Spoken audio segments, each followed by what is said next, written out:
Olá, pessoal, muito boa noite. Vamos entrando aí para a nossa live de hoje com a professora Maria Cristina. Oi, Betânia, você está me vendo? Estou vendo sim, Maria Cristina, tudo jóia? Bom, que eu fico sempre apreensiva com a questão tecnologia, né? Tá tudo bem. Ah, para mim também não é muito fácil, não, mas a gente vai se acostumando, né? Pois é. Hoje a gente precisa dela para tudo. Para tudo, nossa, não tem como abrir mão. Não, impossível abrir mão da tecnologia, verdade. Pessoal, sejam muito bem-vindos, boa noite. O tema dessa noite é um tema da maior relevância, né, Maria Cristina, da maior importância. A gente vai falar um pouco aí com a professora Maria Cristina, juíza, sobre violência doméstica e familiar. Foi um tema que a gente conversou também numa outra live semana passada com a Daniela Alves Ribeiro, né, que é delegada da Delegacia de Mulheres aqui de Juiz de Fora. E hoje nós temos o prazer de ter aqui com a gente a professora e juíza Maria Cristina. Deixa eu apresentar ela aqui para vocês, ler brevemente o currículo dela. Bom, Maria Cristina de Souza Trulho, ela é formada em Direito pela Universidade Federal do Rio de Janeiro. Eu vi que você é formada também em Matemática, Maria Cristina. Pois é, minha. Meu Antes de Deus, é fazer muita direito, capacidade. não, é porque é uma fase que a gente fica sem saber o que vai fazer, aí eu escolhi matemática. Hoje... Gente, ela é professora de graduação, leciona a disciplina de Direito Penal, atua como delegada de polícia no Espírito Santo e em Minas Gerais.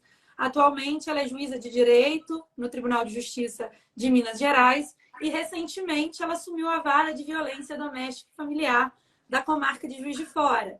Então, assim, é com um prazer enorme que a gente recebe aqui novamente a Maria Cristina, uma sumidade, para falar de um assunto tão importante, tão da pauta do dia, como é a questão da violência doméstica e familiar. Então, Maria Cristina, vou passar a palavra para você, já agradecendo em meu nome, em nome do Fernando, do Instituto Direito Real, o prazer de tê-la aqui novamente conosco. Obrigada. Boa noite, minha querida amiga Betânia, a todos os participantes dessa live, boa noite. É muito bom para mim poder falar de uma temática que me é tão especial, tão sensível. Eu já dou aula de Direito Penal há 18 anos e vim atuando enquanto juíza em varas mistas até então, né? E recentemente, como você ressaltou, eu fui premiada com essa promoção de poder assumir.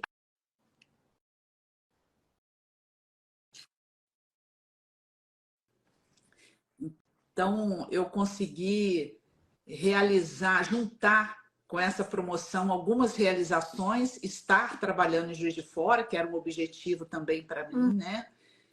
E especialmente nesta vara, com essa temática que realmente me toca muito, sempre me tocou bastante, é um tema que eu acho que é do dia a dia de todos nós, que temos vizinhos, que temos conhecidos que trazem esses problemas, né, e nos perguntam, olha, quando muito, eventualmente até a gente mesmo vivencia alguma divergência dentro de casa, enfim, eu acho que é alguma coisa de interesse da coletividade e muito mais de direitos humanos, muito mais de questões sociais do que propriamente do direito penal, mas é claro que tem aí o direito penal também um papel a desempenhar, né?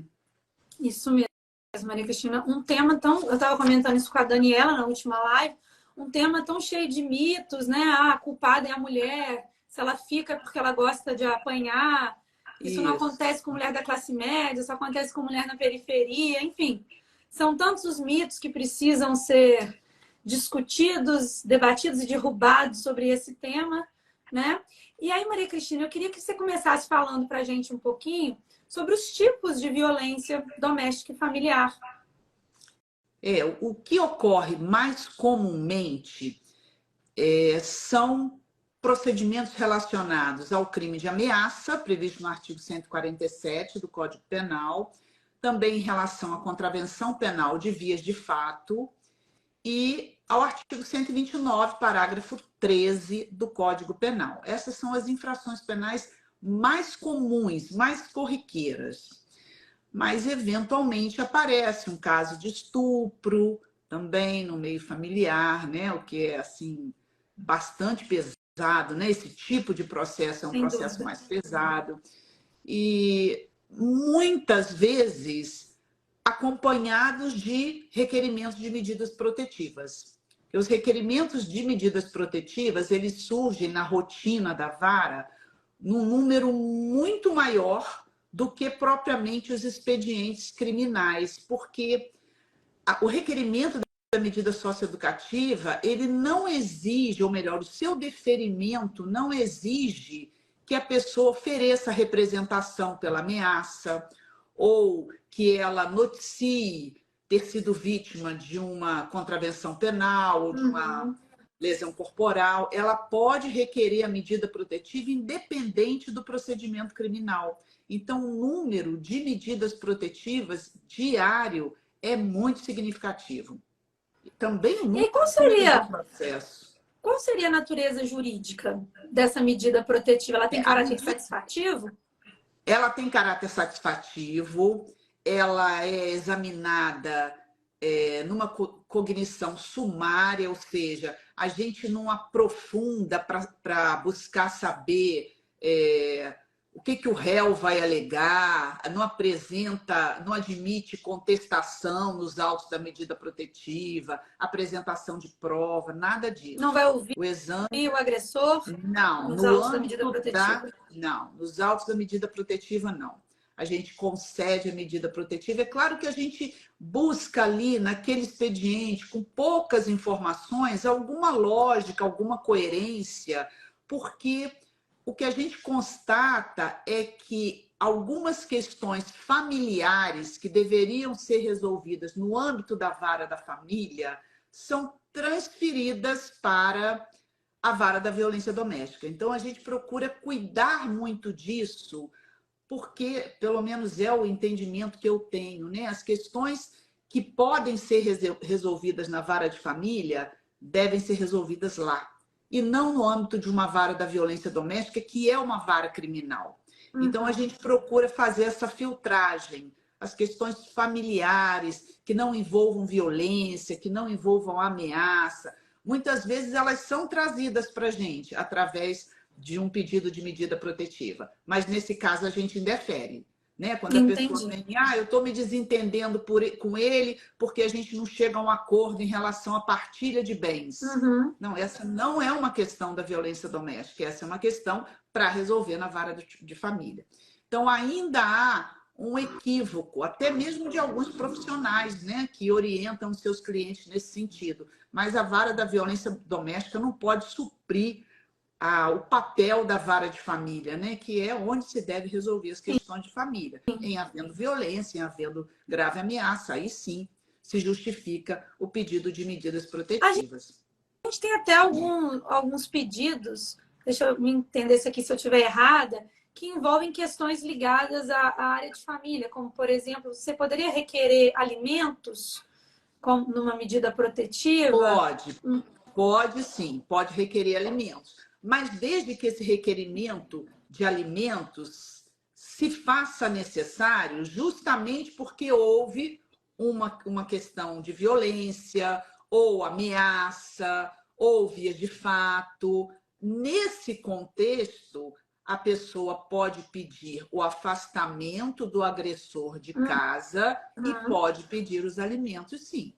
Aí ele seria fixado pelo juiz da vara de violência doméstica e familiar. Da violência doméstica, exatamente. E aí a execução desses alimentos, como é que fica? Também na vara de violência doméstica e familiar? Aí, na verdade, a vara da violência doméstica e familiar contra a mulher tem competência criminal, mas tem competência civil também. O grande número de processos é na seara criminal, mas a gente tem competência civil também para discutir divórcio, dissolução de união estável, separação judicial. E a questão dos alimentos, uma vez fixados no âmbito da vara da violência doméstica, eventual execução aconteceria também no âmbito da violência doméstica. Porque nós temos atribuição para, ou melhor, competência para atuar na área civil também. Eu vi que recentemente houve uma alteração na Lei Maria da Penha para Isso. permitir, inclusive, o auxílio aluguel. Isso também foi incluída essa Né? possibilidade também para permitir o auxílio aluguel. A lei ela vem passando por várias alterações, desde quando ela surgiu lá em 2006, ainda tímida, né?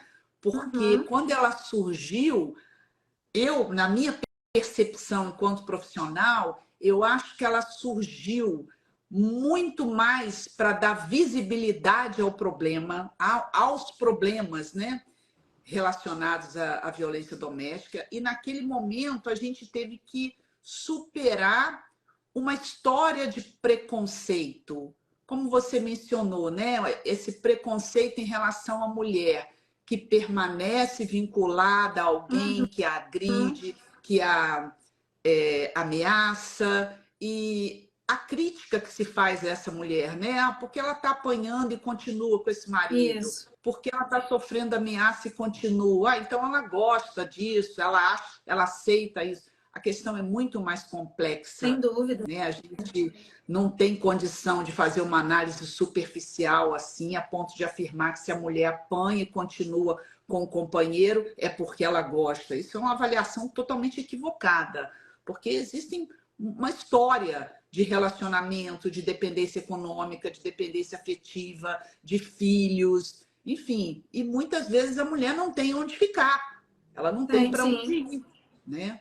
E embora a lei imponha aos estados, ao poder público, a estruturação de uma rede para acompanhar essa mulher, para acolher, inclusive, essa mulher, quando necessário, a rede ela ainda não funciona como deveria. Eu Uhum. estou vindo agora de um município menor, eu vim de Santos Dumont, que eu trabalhava lá, embora na vara da violência doméstica, e a rede lá funcionava muito precariamente, muito precariamente. Aqui em Juiz de Fora, é claro que há uma rede estruturada, pode não ser algo Uhum. 100% perfeito, mas já atende bastante as demandas em relação a essa temática. Então, a rede ela tem que funcionar. A Lei Maria da Penha ela é muito mais uma lei com essas determinações de natureza administrativas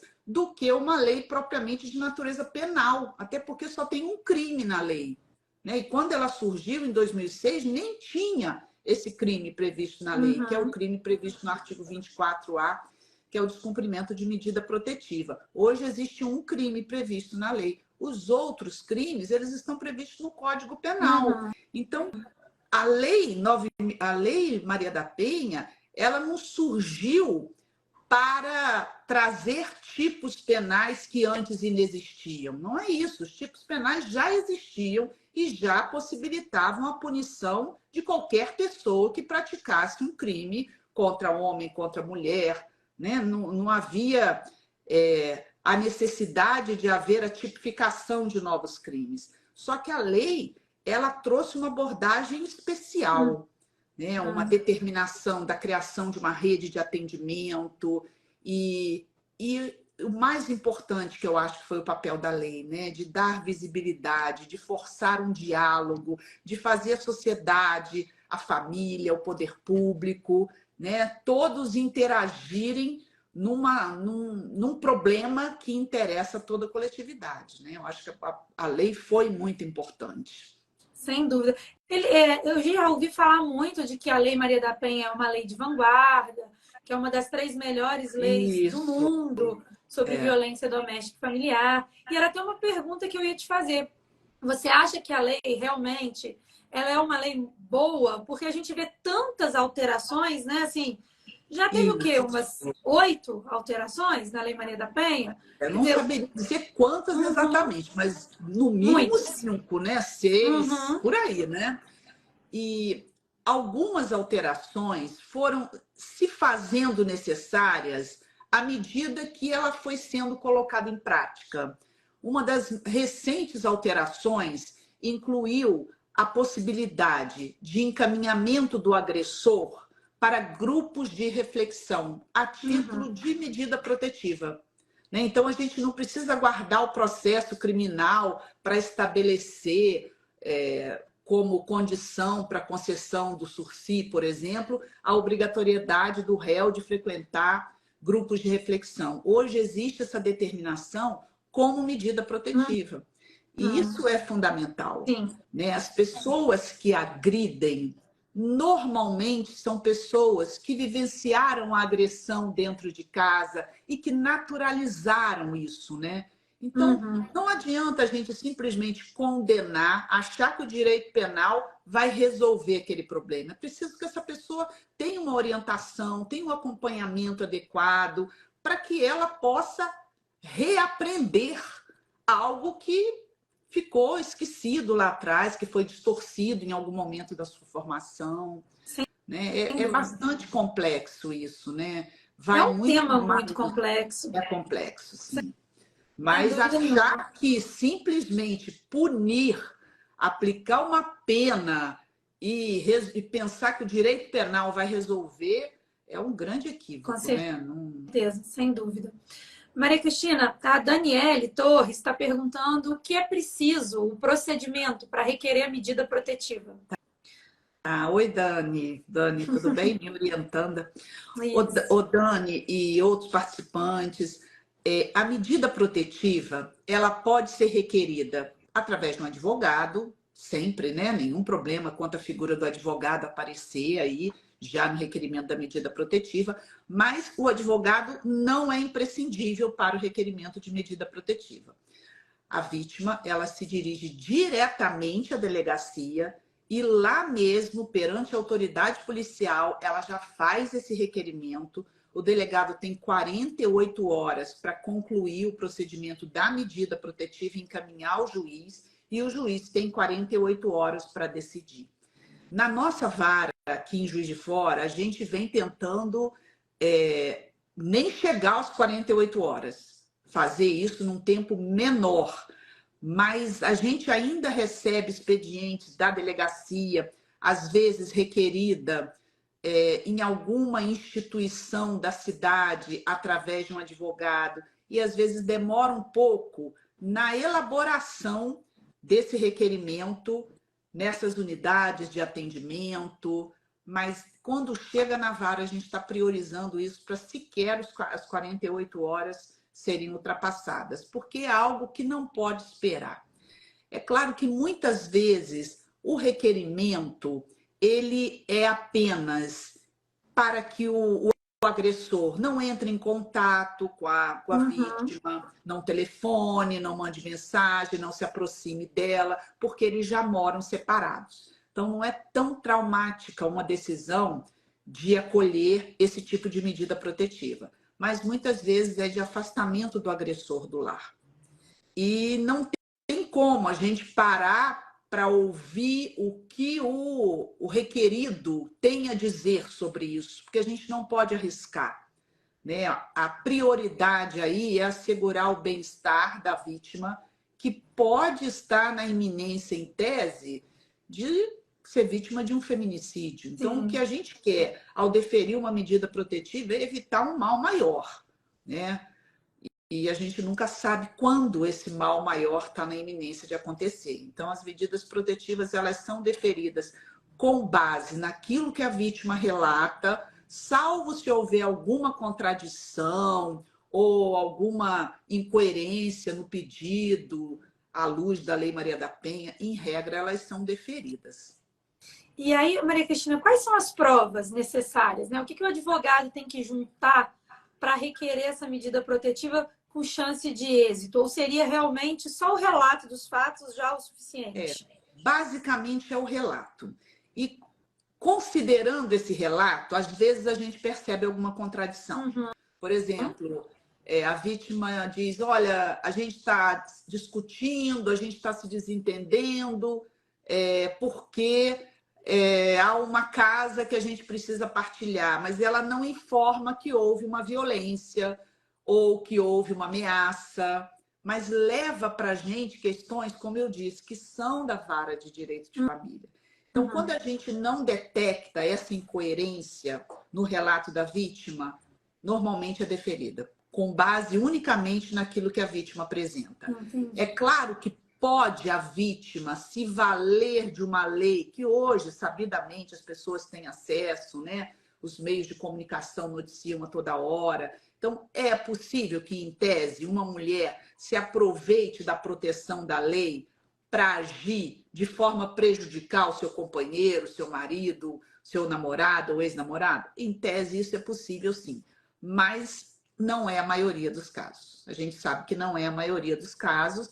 Na maioria dos casos, as mulheres realmente são agredidas, realmente sofrem ameaça, e é por isso que se justifica que se defiram as medidas protetivas, mesmo no procedimento de cognição sumária, ou seja, a gente não vai aprofundar para buscar prova a respeito do assunto, até porque o juiz tem 48 horas para decidir sobre essas medidas.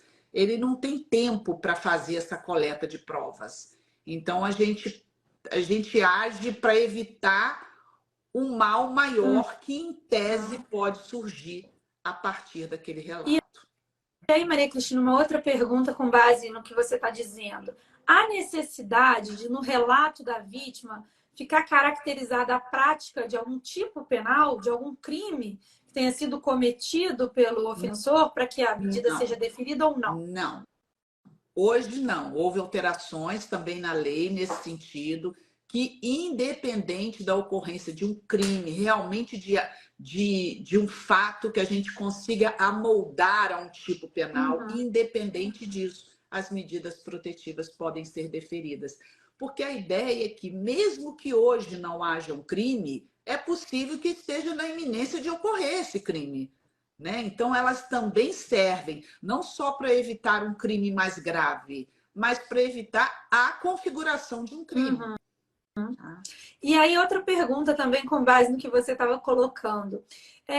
Numa situação em que a mulher se aproveite da medida protetiva, relate fatos que não correspondam à realidade do que é vivenciado ali pelo casal ou pelo ex-casal, e aí seja deferida uma medida protetiva, digamos, ilegal, no sentido de que não está respaldada efetivamente pela Lei Maria da Penha. Numa situação como essa, o que esse suposto agressor poderia fazer? Ele poderia, por exemplo, impetrar um habeas corpus em virtude de uma possível violação à liberdade de ir e vir, porque ele estaria impedido de se aproximar, por exemplo, da vítima, diante de um relato que não corresponde à realidade. O que poderia ser feito nesse sentido? Olha, em tese, poderia ser utilizado o habeas corpus, sim. Tá? Em tese, poderia ser utilizado, até porque ele pode ser impedido de ir e de frequentar determinados locais. Uma das medidas protetivas uma das possíveis medidas protetivas de impedir que ele frequente locais onde a vítima se encontre. Então, em tese, o mandado de segurança ele é possível, sim, mas não é comum. Não é comum. Normalmente, os agressores, supostos agressores, se manifestam nos autos da medida protetiva questionando, dizem, mas isso não é, as coisas não são dessa forma, mas o fato é que a gente não instrui o procedimento. A partir daquilo que ele traz de informações, a gente não vai baixar em diligência para ouvir testemunha, nada disso. Quando muito, se ele trouxer alguma situação muito clara, a gente pode, ou pelo menos assim, que coloque em dúvida o relato da mulher, a gente pode até rever a decisão e revogar, porque, infelizmente, acontece de tudo, sabe, gente? No âmbito da violência doméstica, a gente lida com muitas dinâmicas possíveis de relacionamentos entre pessoas com agressões, com ameaças, muitos casos em que filhos dependentes químicos agridem pai e mãe. Isso está acontecendo muito, muito. E aí a proteção se dirige normalmente à mulher, né? No caso aí a mãe. A Lei Maria da Penha, ela protege a mulher considerando assim a condição de gênero. E É claro que ocorrem muitos casos entre marido e mulher, em ex-namorados, né? Ocorrem, mas assim, um número significativo vem agora nessa fase atual da Lei Maria da Penha, né? Englobando essa situação de filho dependente químico que agride mãe para obter dinheiro. Então, são situações de muita tensão, de muita preocupação para nós que operamos o direito nessa área. Então, a gente sempre considera o relato da vítima, prioriza as medidas protetivas e, se tiver que rever alguma coisa, vai acontecer em função do processo criminal em si. Porque acontece de, às vezes, durante o processo criminal, o relato se modificar. É tão complexo isso, Betânia, porque você vê um número expressivo de filhos dependentes químicos agridem ou ameaçam as mães. E aí, quando chega no processo criminal, essa mãe que pediu medida protetiva, nessa hora, ela nega tudo. Ela fala, não, não aconteceu nada disso, não. Eu não queria medida protetiva. O delegado que colocou lá para eu assinar, não sabia o que eu estava assinando. Eu quero meu filho de volta, eu quero meu neto de volta. Então, é muito complexo. É muito complexo. Muitas vezes a gente tem que fazer aquilo que a própria vítima não quer. Mas o crime de violência doméstica independe de representação. Sim. Então, ainda que ela não queira a punição vai acontecer, né? Mas é só mesmo no processo penal respectivo que a gente vai conseguir coletar mais dados. Mas muitas vezes, a essa altura, a história se modifica, né? Então, assim, dificilmente o agressor conseguiria uma modificação ou uma revogação da medida protetiva nos autos da própria medida protetiva. Da própria medida protetiva. Dificilmente. Só mesmo se ele conseguir trazer uma informação muito relevante que desconstitua toda a narrativa que ela apresentou no requerimento inicial. Não existe uma vedação legal para isso. É possível em tese, só não acontece na prática. É possível em tese, sim. Entendi. Não existe vedação, não. A população trans, Maria Cristina, ela pode ser beneficiada pela Lei Maria da Penha? Pode sim. Né? Não é só a mulher, é uma questão de gênero, né? Então pode haver proteção também para. Houve um tempo em que isso foi questionado, sabe? Houve um tempo em que havia um questionamento de que só se protegia a vítima mulher, mas hoje isso está superado, os tribunais já se posicionaram em relação à temática e realmente a pessoa trans é também merecedora da proteção da lei. Uma outra questão, Maria Cristina, que às vezes eu vejo alguns advogados comentando, seria possível, por exemplo, requerer uma medida protetiva perante a vara de violência doméstica e familiar, incluindo não só a mulher, mas também o filho dela?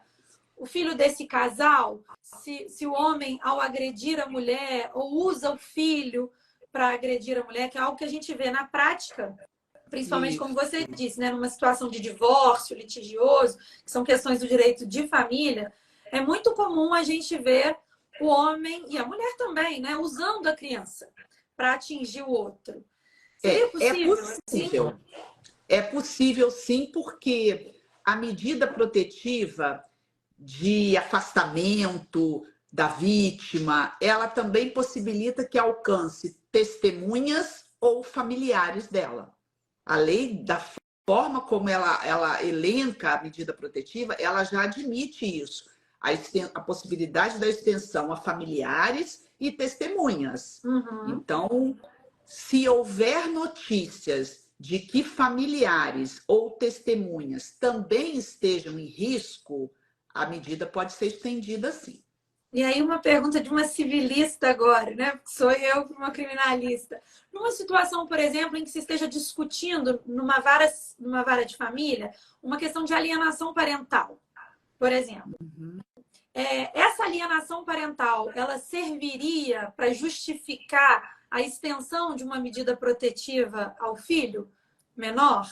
Por exemplo, se está alegando que o pai está alienando. Né? O pai, quando pega a criança, no direito de visita, ele fala mal da mãe, ele agride a mãe para o menor, né? Xinga, enfim, fala mal da mãe. A mãe poderia, ao pedir essa medida protetiva, estendê-la ao filho para evitar essa possível alienação Seria parental? Por exemplo, seria possível? também. Seria possível, sim. Porque as formas de violência elencadas na lei, elas não se limitam à violência física. A violência física é uma das formas de violência. Mas a lei aponta a possibilidade da violência moral, da violência sexual, da violência patrimonial, né, da violência psicológica.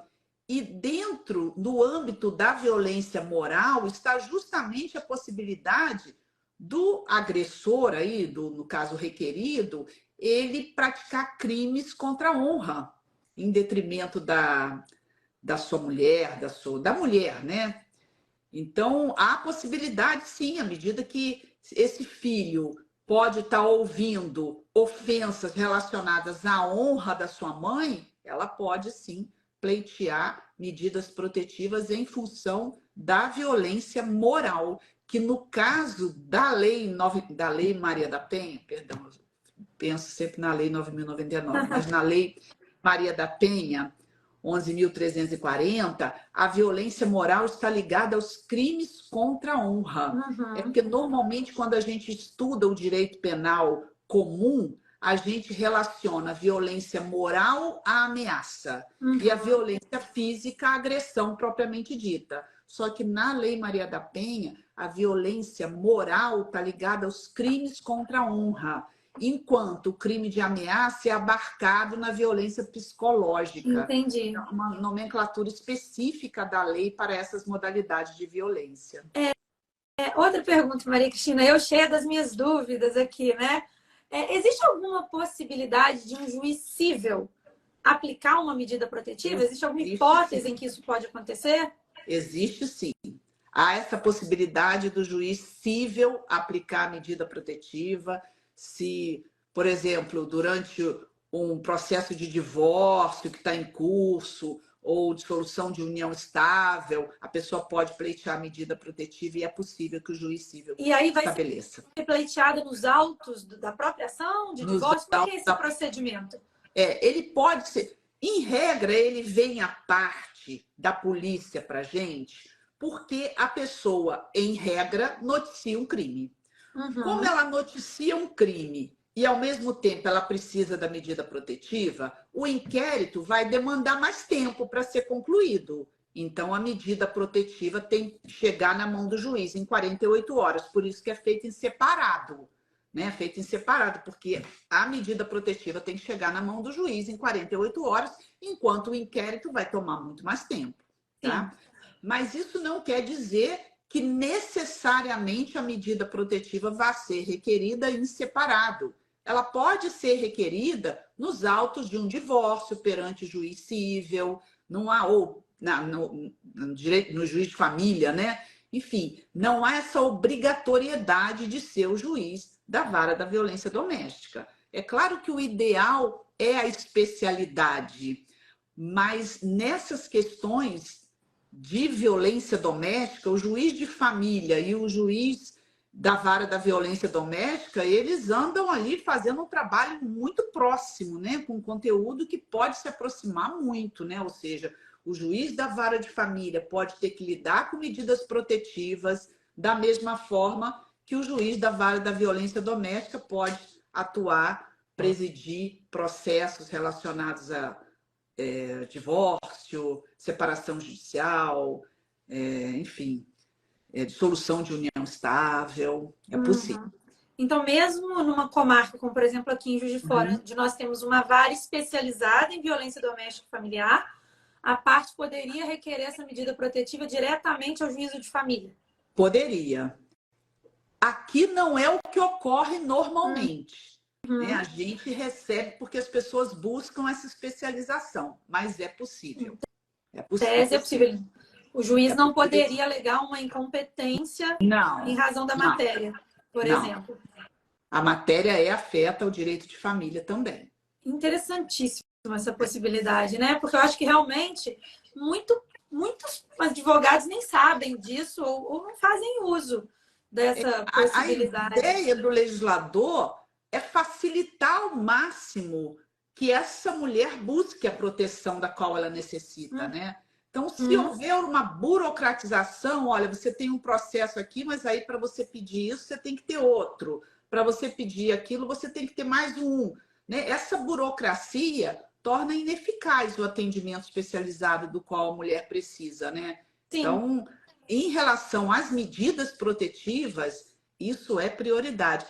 Inclusive, o legislador recentemente fez uma alteração na lei, até mesmo para o policial conceder medidas protetivas. Olha. Quer dizer, numa comarca em que não seja,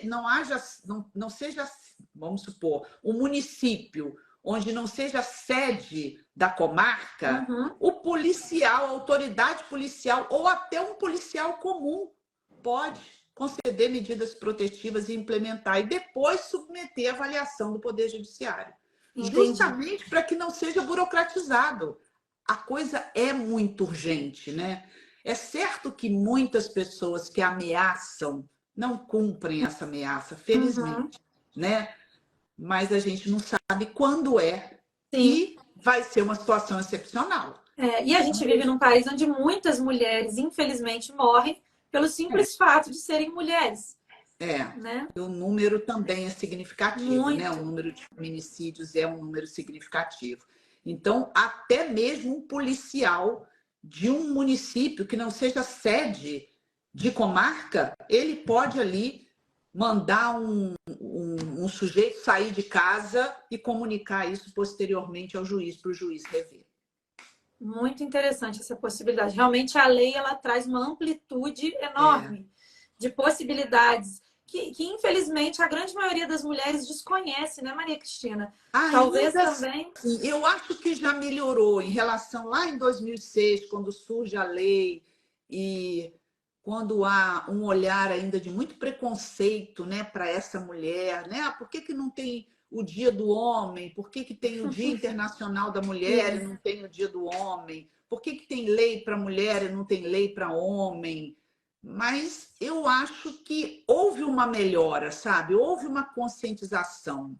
A gente pode não ter ainda um alcance do que se pretendeu com a lei, ou seja, assegurar realmente um atendimento adequado para as vítimas nessa situação.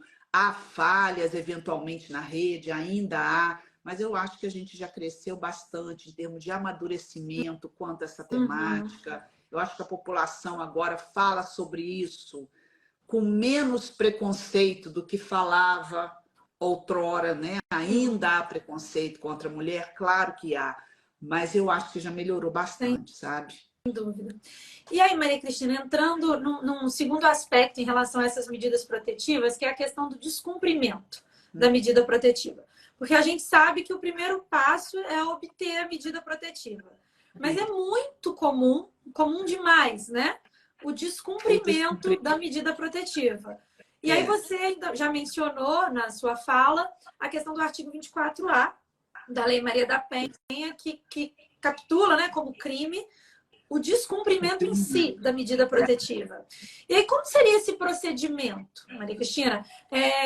A punição poderia ser requerida nos autos da própria medida protetiva ou não? Não. Tem que ter ação penal, o fato tem que ser registrado na delegacia, o descumprimento. Não que não possa registrar nos autos da medida protetiva. Aí a gente vai dar conhecimento ao promotor de justiça. Se o promotor de justiça entender que ele tem elementos ali para oferecer denúncia, ele vai oferecer. Mas, normalmente, ele vai pedir a instauração de um inquérito policial e, com base no inquérito policial, posteriormente, ele vai oferecer denúncia pela prática do crime previsto no artigo 24A. Não é feito, assim, não se dispensa a ação penal regular só porque se trata de um crime previsto na própria lei 11.340. Não, de toda maneira tem que ter ação penal, tem que ter denúncia do Ministério Público, como um processo criminal, como outro qualquer. E aí é uma ação penal pública incondicionada, ainda que a vítima mude de ideia, porque eu imagino que seja muito comum. né? Ela vai lá e pede a protetiva. Mas depois que ela imagina assim, meu Deus, meu companheiro vai ser preso. Aí ela desespera. Desespera até muitas vezes, Betânia, porque se aquela pessoa for presa, ela pode deixar de trazer para casa o alimento, o sustento da família. Sim, sem então, dúvida. quando a vítima percebe isso, bom, por mais que ele possa ser violento, eu preciso do sustento que ele Fornece. me oferta, né? Então, a pessoa muitas vezes tenta, sei lá, tenta modificar a história, né? Vai pedir a dispensa das medidas protetivas que ela requereu antes, dizendo que não precisa mais. Enfim, a gente compreende essa complexidade das relações humanas, especialmente nesse campo, né? No campo familiar, afetivo ou no âmbito doméstico. A gente compreende essa complexidade, mas na maioria das vezes a vítima não consegue paralisar o processo penal. Ela não consegue. O processo penal prossegue. O que ela consegue algumas vezes é dificultar a produção de uma prova satisfatória para a condenação. O processo prossegue, querendo ela ou não. Mas, na hora que ela vai ser ouvida na audiência de instrução e julgamento, ela não colabora. Ela traz informações. Não foi bem assim.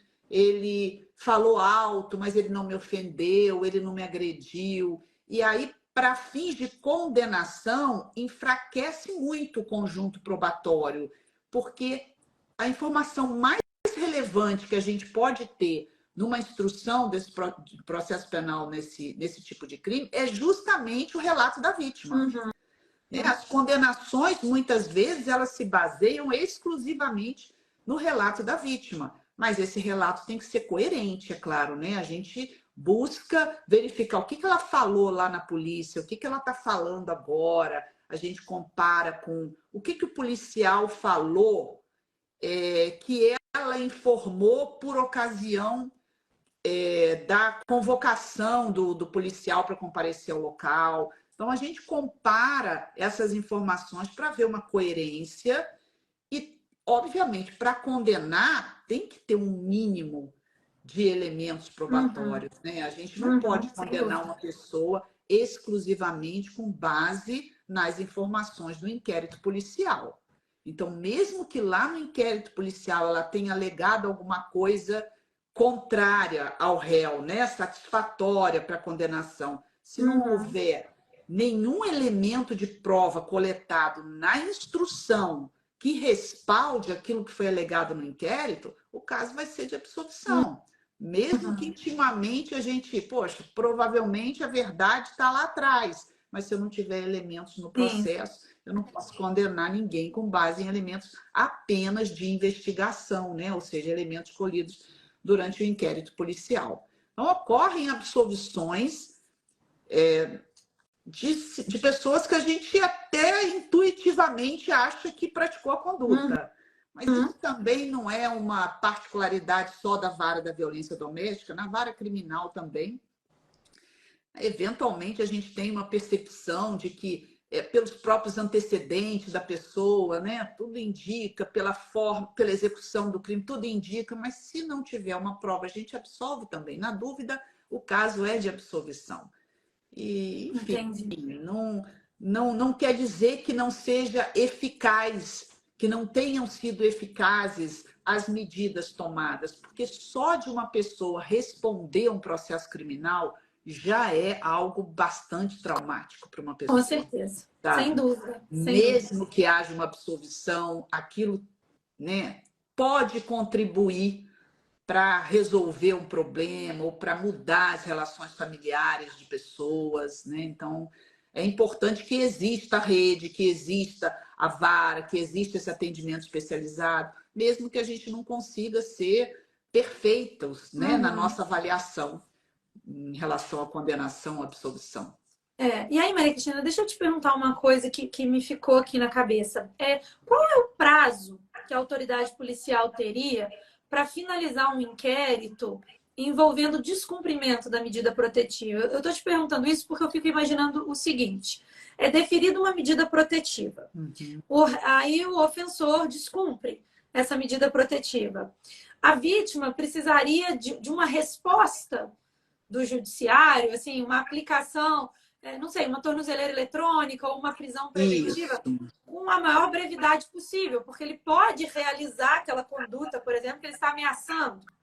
E aí, até que o inquérito policial seja concluído, que o Ministério Público ofereça a denúncia para que nos autos dessa ação criminal possa ser deferida uma prisão preventiva ou uso de uma tornozeleira, ou enfim, qualquer outra medida, vai um tempo que coloca a vítima numa situação de difícil. risco, né? Na verdade, Betânia, o descumprimento da medida protetiva já pode gerar prisão em flagrante. A vítima já chama a pessoa, chama a polícia, normalmente a polícia militar, né? Claro que ela pode se dirigir à polícia civil, mas normalmente a polícia militar que é chamada. E quando ela demonstra que ele descumpriu, a polícia já prende ele em flagrante. E aí já vem o expediente para a gente para realização de audiência de custódia. Né? Muitas vezes é dessa forma, a pessoa é presa em flagrante e já vem para realização de audiência de custódia. E um dos motivos para se decretar a prisão preventiva é justamente o descumprimento de medidas protetivas. Né? A prisão preventiva ela é uma medida excepcional. Né? A gente não pode compreender a prisão preventiva como algo que pode ser decretado sem um fundamento rigoroso, porque a lei estabelece essa fundamentação. Sim. Mas um dos fundamentos para a prisão preventiva é justamente o descumprimento de medida. Mas aí tem que ficar caracterizado o flagrante.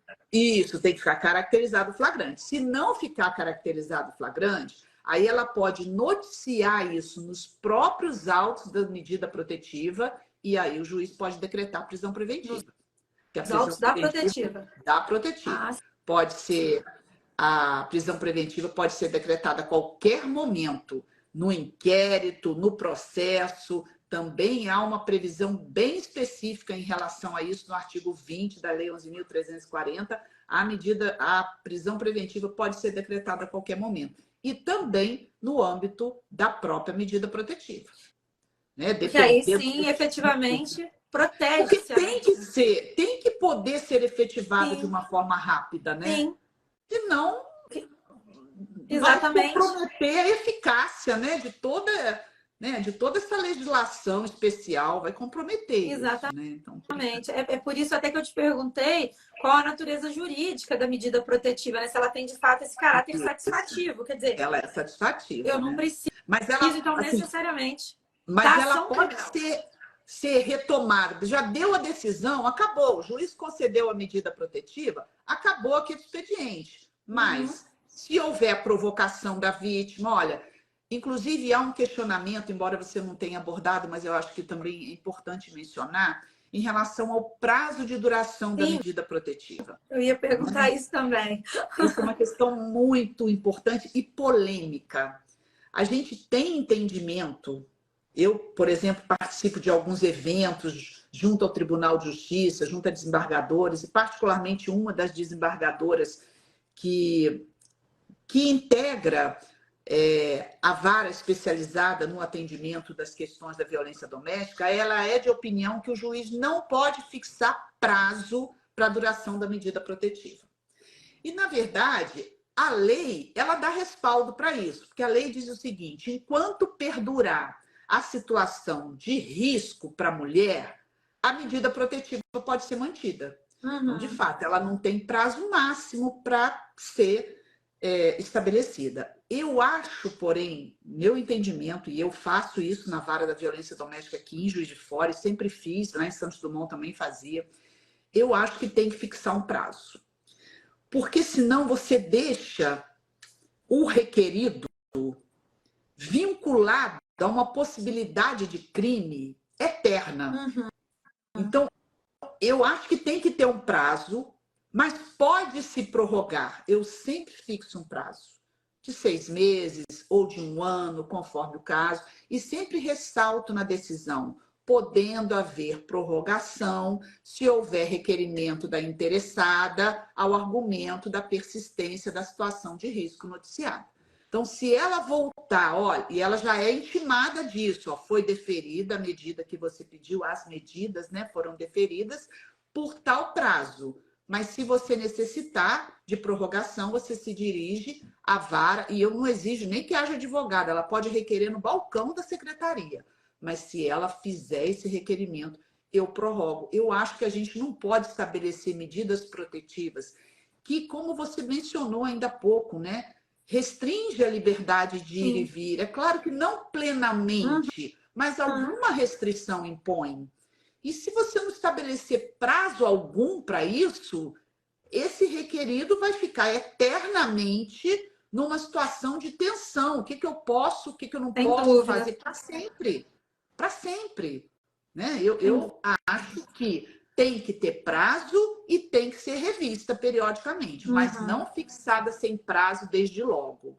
Né? Aí você mencionou também a questão da monitoração eletrônica, que é uma possibilidade também de utilização nesse campo da violência doméstica. É muito interessante. Muito Porque não é uma medida privativa de liberdade, né? Essa possibilidade.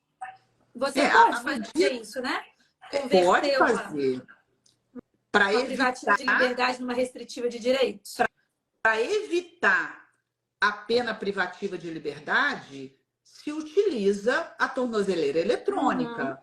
Então, é uma forma de evitar a prisão, que é, aliás, o que a gente evita o tempo inteiro, em direito penal, em direito processual penal, né? Orientação doutrinária, jurisprudencial, de convenções internacionais, é evitar a prisão em todos os aspectos, sempre que possível, né? Até então, seria diferente. Proteger a vítima, né? Porque ela não precisa, às vezes, do respaldo econômico. Exato, exatamente. Se ele parar de trabalhar porque está preso, não vai conseguir contribuir para manutenção em casa. Exatamente. Aí a monitoração eletrônica é um meio que assegura que ele continue a trabalhar, continue a produzir profissionalmente, receber pelo seu trabalho e manter a sua família, porém ele é monitorado, né? Porque, infelizmente, a gente não sabe qual ameaça vai virar um feminicídio. Exatamente. Pode ser aquela ameaça mais boba, aquela que você não deu bola, essa aí é bobagem, é aquilo ali que vai virar um feminicídio, né? Então, assim, eu felizmente ainda não vivenciei, espero nunca vivenciar, de ver uma medida protetiva que eu concedi, ou especialmente que eu não concedi, e depois ter notícia de que ocorreu um feminicídio, né? Eu acho que isso daí é... Nossa, é duro. É duro, né?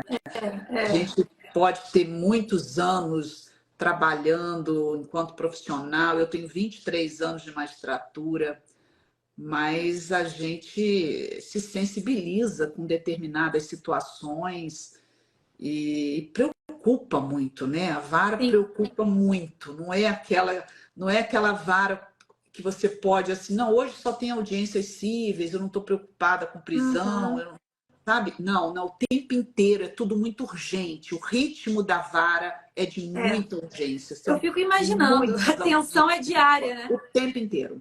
Olha, é raro o dia que não tem audiência de custódia.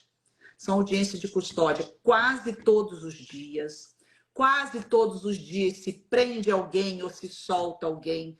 Porque, além da possibilidade de prender, a gente tem que preocupar com o tempo de prisão provisória dessas pessoas, porque as penas da ameaça e da contravenção penal de vias de fato, elas são baixas.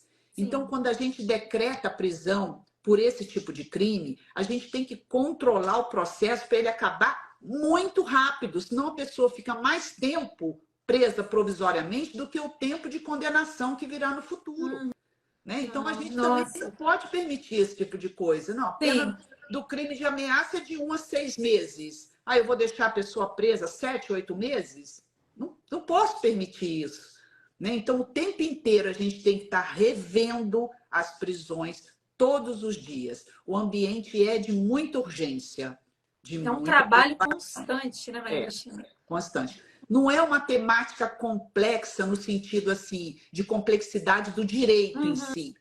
Isso não é, né? É uma coisa que você estuda toda a doutrina a respeito da lei, particularidades do Código de Processo Penal, do Código Penal, não tem muita complexidade em relação ao direito, mas a complexidade está nos fatos que chegam ao nosso conhecimento e que exigem medidas urgentes o tempo inteiro. Uma preocupação constante, né? Para proteger aquela vítima. Não relaxa. Hoje, por exemplo, eu tinha marcado 19 horas com você, eu fiquei com medo. Porque eu pensei, se chegar 5 audiências de custódia aqui, 10 para as 6, eu tô perdida. Porque aí eu não vou conseguir participar da live. Mas, felizmente, né, a gente teve audiência de custódia hoje, mas elas foram realizadas ali por volta das 15 horas. E aí a gente conseguiu... Não, você sabe o quanto eu te admiro, né? Eu vou aproveitar esse espaço aqui para dizer isso. Assim, você tem a minha mais profunda admiração como profissional, como professora, como mulher. É impressionante o trabalho que você vem exercendo todos esses anos na magistratura.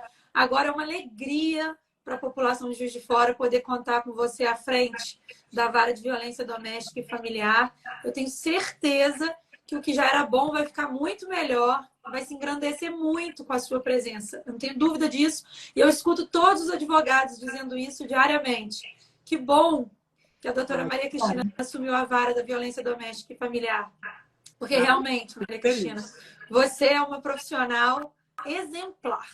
Em tudo que você faz, em tudo que você faz, você está de parabéns. Eu fico feliz. Eu assim, não me vejo como perfeita, como exemplar. Eu me vejo como comprometida, sabe? A magistratura, para mim, só tem sentido se eu puder fazer diferença na vida das pessoas, se eu puder contribuir para as pessoas. Da mesma forma, a minha condição de professora, né? Eu tenho que fazer diferença na formação dos alunos. A minha preocupação o tempo inteiro é isso, de contribuir efetivamente. Então, eu acho que o comprometimento é uma coisa realmente muito forte em mim.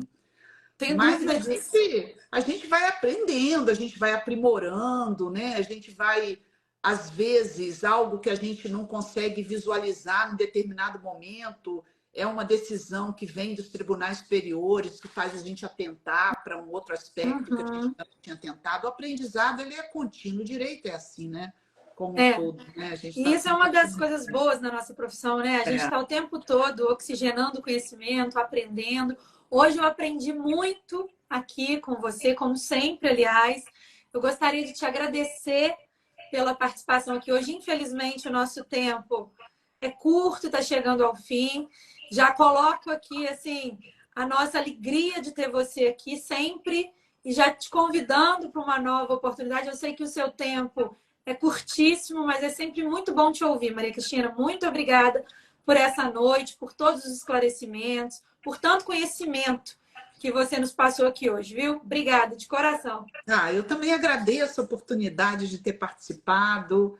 Eu sempre gosto de estar presente. Eu sei que tem alunos meus aqui que estão lá na sala de aula e que entram para ouvir alguma coisa, para aprender alguma coisa. Então, eu gosto muito de lidar com os alunos, né? Eu tenho muito prazer em participar de atividades acadêmicas ou atividades relacionadas à academia.